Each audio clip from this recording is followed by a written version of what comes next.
A Japanese sushi chef walks into North Korea and ends up cooking for one of the most secretive dictators in history. Not for a day, not for a week, for years. He eats with him, travels with him, watches his family grow up, and then one day he escapes. Not with money, not with gold, but with secrets no one was supposed to know. His name was Kenji Fujimoto, a trained sushi chef who was recruited to cook for Kim Jong-il. At first, it sounded like a dream job. Private jets, unlimited budget, exotic ingredients from around the world. But slowly, he realized something strange. This wasn't just luxury. This was a completely different reality. Fujimoto revealed that Kim Jong-il was obsessed with food at a level that bordered on extreme control. Not just good taste, but perfection. Sushi rice had to be at the exact temperature.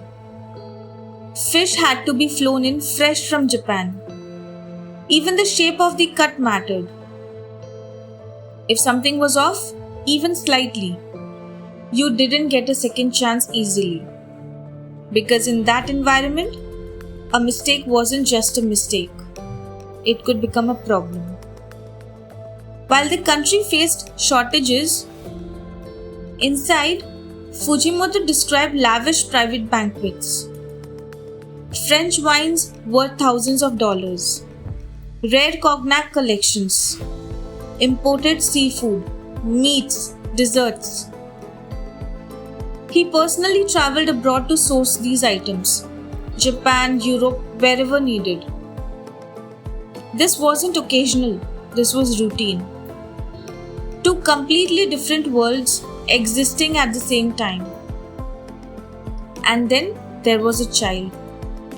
Fujimoto revealed details about a young boy, the son of Kim Jong-il, who later would become Kim Jong-un, the latest dictator of North Korea.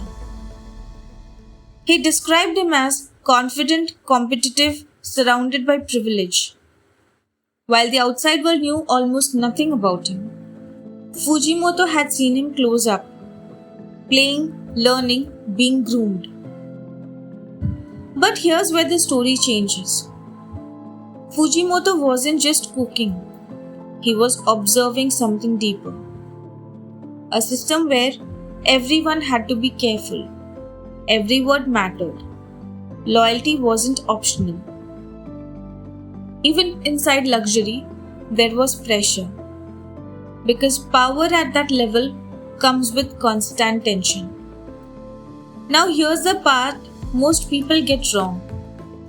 Fujimoto didn't escape on his first trip abroad.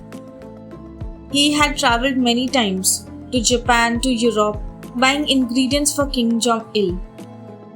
But in 2001, during one of these trips to Japan, he made a decision. He simply didn't go back. No dramatic chase, no announcement. He vanished. Years later, something unexpected happened. Fujimoto actually returned to North Korea. Why, you may ask? Some say curiosity, some say connection, some say pressure. But this time he wasn't just a chef anymore. He was a man who had already seen both sides of the story. Fujimoto later shared these stories with the world. The food, the luxury, the inside life. But even today, people still ask, how much of is it true? And how much is still hidden? Because when a man walks out of one of the most secretive places on earth, he doesn't just bring stories. He brings pieces of a reality the world was never meant to see.